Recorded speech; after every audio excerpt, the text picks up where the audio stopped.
Orchestrated fresh character names, timeline consistency, and narrative structure for original divorce story. Orchestrated fresh character names, timeline consistency, and narrative structure for original divorce story. My wife slid the divorce papers across the kitchen island, the same way she'd hand me a grocery list. And then she stood back and waited, watching my face like she was watching a kettle she expected to scream. I didn't scream.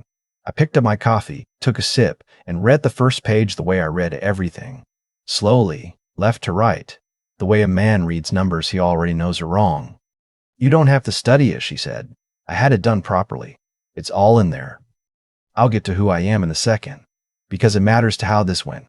My name is Hollis Brandt. I'm 52, and for the last 26 years, I've been a forensic accountant, which is a fancy way of saying companies and lawyers pay me to find money that other people have spent a great deal of effort hiding. I'm good at it. I've put 2 men in prison and saved 1 woman her entire retirement. And in all that time, I learned one thing that stuck to me, harder than anything I learned in church or in school. Money tells the truth even when the person spending it won't. So when Delia stood there in our kitchen in Tacoma, in her exercise clothes she never seemed to sweat in, and told me she was done, I wasn't surprised the way she wanted me to be. I'd known for a while. I'd known the way. You know a roof is going to leak before it ever drips, because the stain's been spreading in the corner for months, and you just kept telling yourself it was an old watermark. Hollis, she said, say something. I clicked the pen she'd set beside the papers. It was a nice pen. She'd thought about the pen. That told me everything about how long she'd been planning the morning. Okay, I said. Where do I sign? I want to be clear that I wasn't being cruel, and I wasn't being some movie version of a calm man. My hands were steady because I'd already done the hard part months earlier, quietly, in the small hours, in the office down the hall while she slept. I just signed. Every page. My signature looks the same on a divorce as it does on a Christmas card. I didn't add a thing. She blinked at me. That's it? 20 years and you don't even. 15, I said, without looking up. We've been married 15 years. It mattered to me to get the number right, and looking back, that was probably the first thing that scared her. Not the signing. The fact that I was counting, and she wasn't. She had wanted a scene.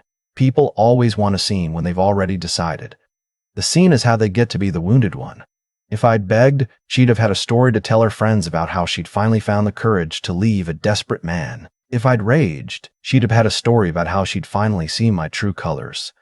By signing, I'd given her nothing to carry out the door but the papers themselves, and they were heavier than she'd expected. I slid them back across the island. All yours.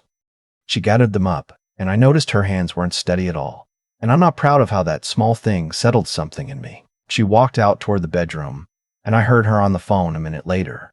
Voice all bright and rising, the way it used to sound when she talked to me a long time ago. She was calling her lawyer. Or maybe she was calling him. I didn't get up to listen. I'd stopped needing to know the small things once I understood the big one. Here's the big one. About 7 months before that morning, I'd started noticing the money. It's an occupational hazard. I don't go looking, exactly. I just see. Delia had always been easy to predict. Financially, she had her patterns.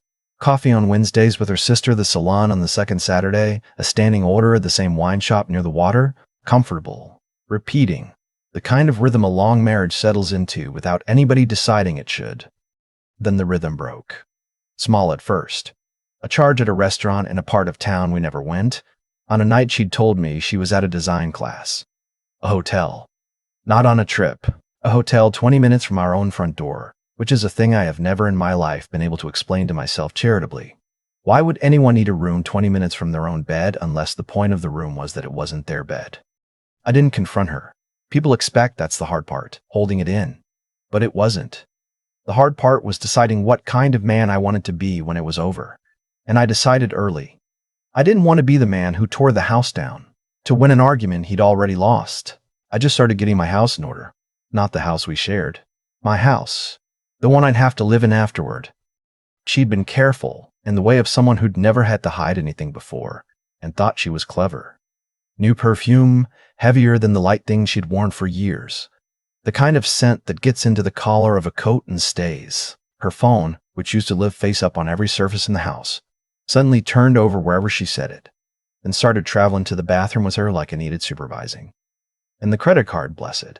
The credit card just kept on telling me the truth. A standing weekly chart at a place called Albright Builds, which I looked up one slow afternoon and found was a small renovation outfit run by a man named Tate Albright, 34 years old, who, according to his own website, specialized in, and I'm quoting, transforming the spaces where life happens. We didn't have a renovation. We had a perfectly good kitchen that I was now standing in, signing my way out of. So no. When she handed me the papers, I wasn't blindsided. I was relieved. The pretending had been the exhausting part. The lie takes more out of you than the truth ever does, and I'd been holding both of ours. She left for her mother's that afternoon, said she'd give me 2 weeks to figure out my situation, which was a generous way of saying she wanted the house. I let her have that fantasy for the drive. The thing about being married to a forensic accountant is that it's a very bad idea to assume he hasn't already counted the silverware. The next morning, I drove downtown and met with my attorney, a sharp woman I'd known professionally for a decade, and we went through what I'd already prepared. Months before, anticipating this, I'd done the unglamorous work. I'd documented separate property cleanly. I'd made sure the business stayed the business. I'd not hidden a dime because hiding is what gets you caught. But I'd organized everything so plainly that when the dust settled, there'd be nothing to fight about. That's the part nobody films. The romance of the cold, calm walkaway only works if you did the boring paperwork first. I had. So when I signed those pages without flinching, it wasn't because I didn't read them. It was because I already knew, line by line, exactly what they said. And I'd made sure months earlier that what they said couldn't hurt me. 3 days after Delia got her signed papers, she held what I can only call a summit. I know about it because of Roxanne. Roxanne is one of those women who's been in Delia's orbit for 15 years and has never once liked her, the way some friendships are really just long-running rivalries that nobody's been brave enough to name. Years ago, I'd helped Roxanne untangle her late husband's estate when his brother tried to walk off with half of it. And I'd done it as a favor, no invoice. And Roxanne is the kind of person who remembers a favor longer than she remembers a wedding. She called me that evening, a little loose from the mimosas, the way people get when the brunch runs past 2. "Hollis," she said, "I just want you to know your wife is out of her mind." "How's that?" I said. I was sitting on the floor of my old office taping a box shut. "She's got the whole table convinced you're some heartless robot who didn't even ask why. She's doing the whole thing, the trembling lip, the 15 years, and he just signed it bit. Camille's practically crying into her eggs, Benedict." I laughed. I couldn't help it. "And what do you think?" "I think," Roxanne said, and I heard her lower her voice even though she was the one who'd called me. "I think I've known you 8 years, and you don't do anything by accident. If you signed without a fight, it's because you'd already done the math and the marriage didn't add up. That woman is performing grief she doesn't feel, because feeling the real thing would mean admitting what she did." She was sharper drunk than most people are sober. I asked her what else Delia had said. When Camille asked if she was sad about losing you, she couldn't answer it straight. She just kept saying she was stepping into her next chapter. Who talks like that, Hollis? Nobody who's actually heartbroken talks in book titles. After we hung up, I sat there a while in the half-empty office. I wasn't angry that she was painting me as the villain. If casting me as the cold one was what let her sleep, she could have it. I had a move to make and a life to rebuild, and neither of those things required her to think well of me. Over the next 2 weeks, I emptied my half of the house with the patience of a man defusing something. I took only what was mine, or what was so plainly mine that no judge alive would argue. My father's old toolbox, the one with his initials worn smooth on the handle. The good chair from the office. My clothes, the ones I'd actually bought myself, not the ones she'd chosen to dress me for her friends. I left the leather sofa we'd picked together. I left the dining set. I left the espresso machine that had cost more than my first car, and that she used every single morning, because I wasn't going to be the man who fought over a coffee maker. Clean cuts heal. Ragged ones fester. She came by once while I was loading the truck. She stood in the doorway with her arms crossed and watched me carry out the toolbox. "You're really doing this," she said. "You handed me the papers," I said. "I'm just doing what they said." She didn't have an answer for that. I think she'd expected the process to be a negotiation, a long, sad dance where I'd keep showing up to argue, and she'd keep getting to be the one who chose to leave. Instead, I was just leaving, and there's no power in being left when the other person is happy to go. On the last day, I walked through the house one more time. Funny how fast a home turns back into a building. The rooms already had that hotel checkout feeling, that neutral hush of a place between people. I set my key on the kitchen island, right where the papers had sat, and I locked nothing behind me because there was nothing left of mine to lock. The apartment I'd found was on the 6th floor of a building near the waterfront, a corner unit with windows on 2 sides, and a view of the cranes and the sound in the evenings, a long orange slab of light coming in low over the water. I furnished it like a man who'd finally gotten to decide. A good couch, a real desk, 3 monitors, because I'd missed having my work set up exactly the way I liked it, and no one to tell me the cables were ugly. The first night I sat in that quiet with a cheap pizza on a moving box, and I felt something I hadn't felt in longer than I wanted to admit. I felt like myself. What I hadn't planned on was the phone call that changed the whole shape of the next month. It came from a number I didn't recognize, an Arizona area code, and I almost let it go to voicemail.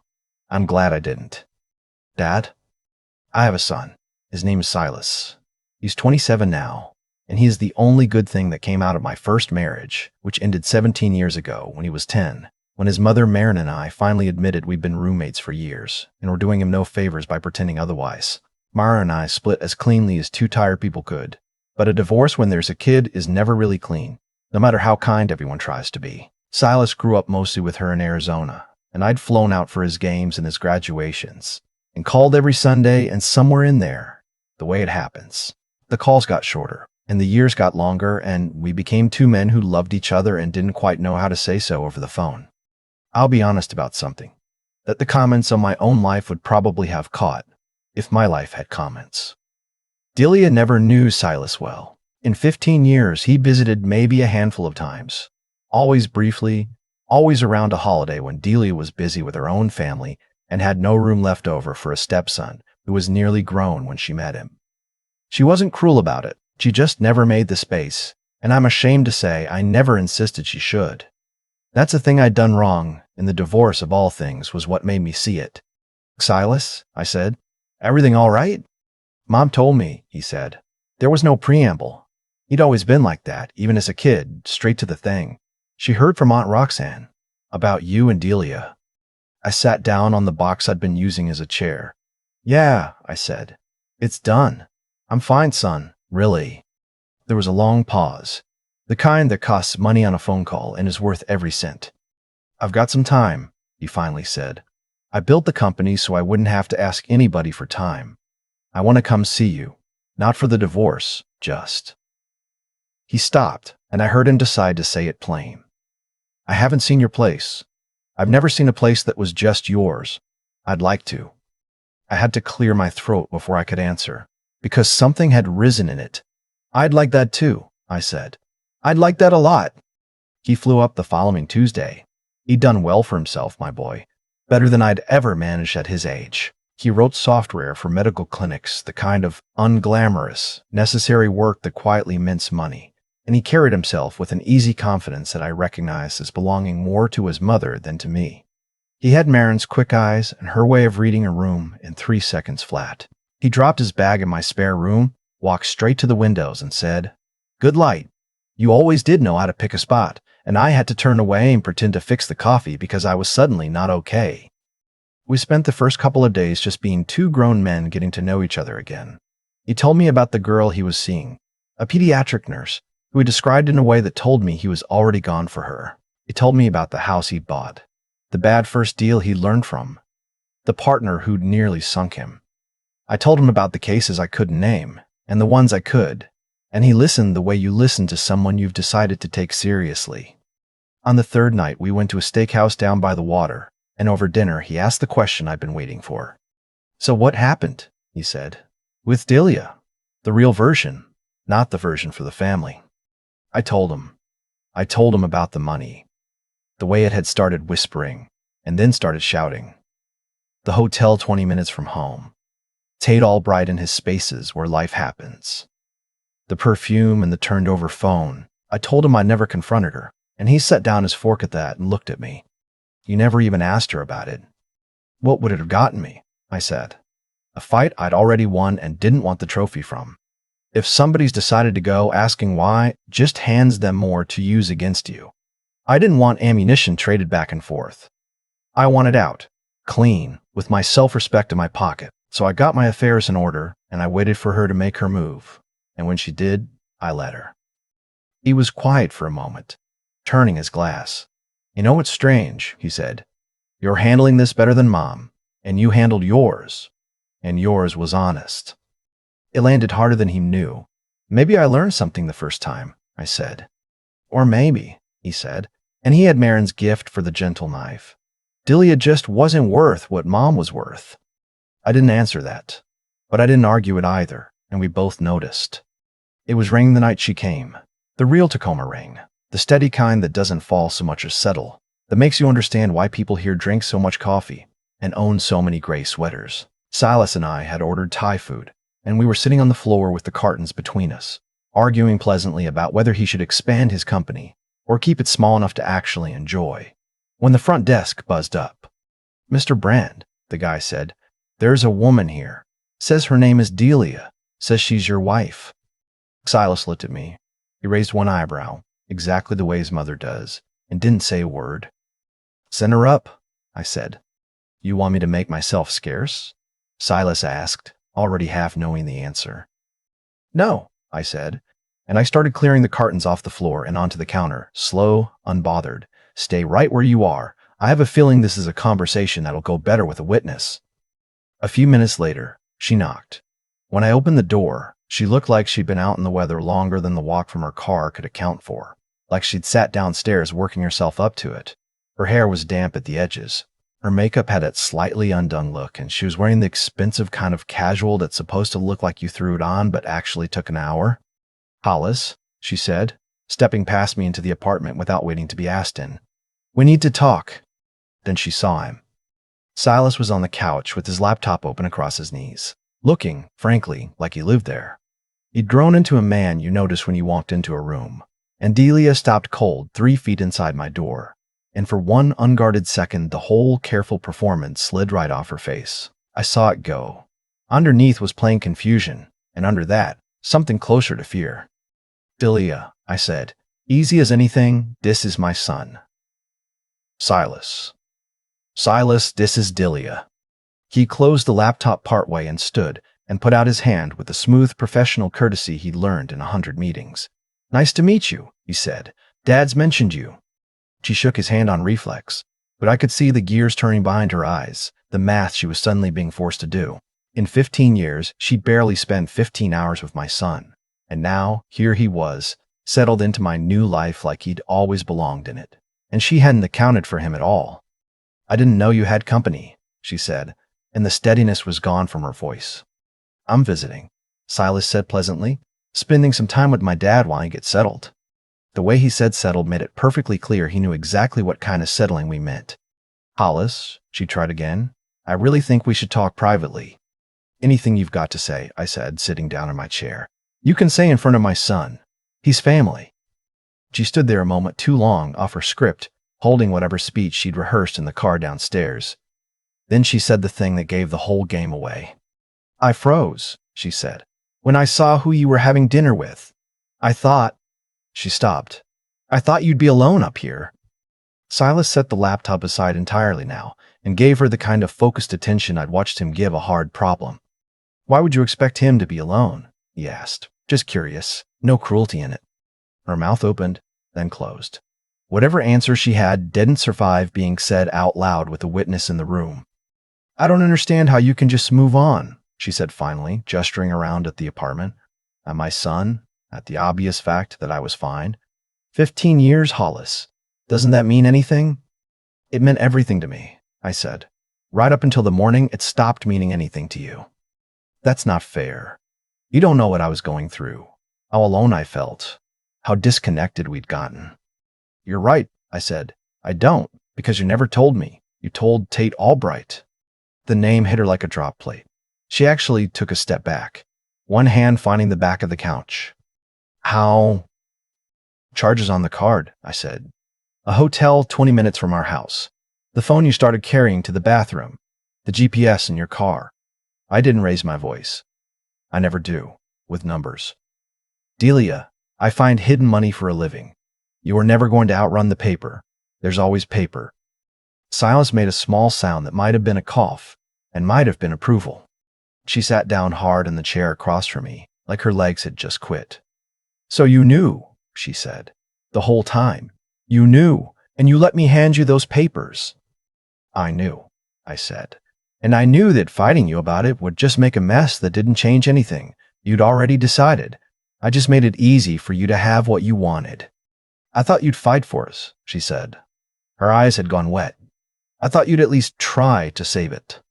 Why would I fight to keep someone who didn't want to be kept? I said. That isn't love, Delia. That's just refusing to lose. She started to cry then, the real kind. And I'll tell you the truth, it didn't move me the way it once would have. Not because I'd gone cold, because I'd already done my grieving, months earlier, alone, in an office with the door shut, and there was nothing left in me to spend on it. It's over with him, she said. Tate, it was never serious. I got confused. I made a mistake. I found out later, the way I find out everything, that the mistake had unraveled faster than she'd hoped. Once the divorce was real and the household money she'd quietly relied on was just hers to manage, the spaces where life happens got a lot less interesting to Tate Albright, who it turned out had a particular talent for transforming the spaces of married women with comfortable bank accounts, and very little talent for sticking around once the comfort was gone. He was on to his next renovation before her ink was dry. I'm sorry it didn't work out, I said, and I meant it, because I don't wish ruin on people, not even the ones who've earned a little. She leaned toward me. Is there any chance? She said. Any chance at all? We start over. Try again. I looked at her, really looked the way I'd looked at the papers that first morning. And I understood that whatever I'd felt for her had quietly turned into something else while I wasn't watching. Not hate. Not even anger anymore. Just distance, like a house I used to live in and could no longer quite picture the inside of. No, I said, gently, there isn't. She nodded slowly like she'd known. She stood, smoothed her damp coat, and I walked her to the door. In the hallway, she turned back one more time. I hope you're happy, Hollis, she said.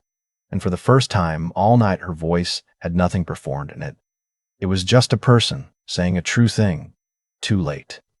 I am, I told her. I really am. After she left, Silas and I sat in the quiet a while, the rain still going against the windows. He opened his laptop again, then thought better of it and closed it. Well, he said, that was something. What'd you make of it? I asked. He thought about it the way he thinks about everything, like there was a right answer, and he intended to find it. I think you handled it about as well as a person can, he said, and I think you're going to be just fine without her. He paused. I also think I should have come up here a long time ago, before any of this. I'm sorry I didn't.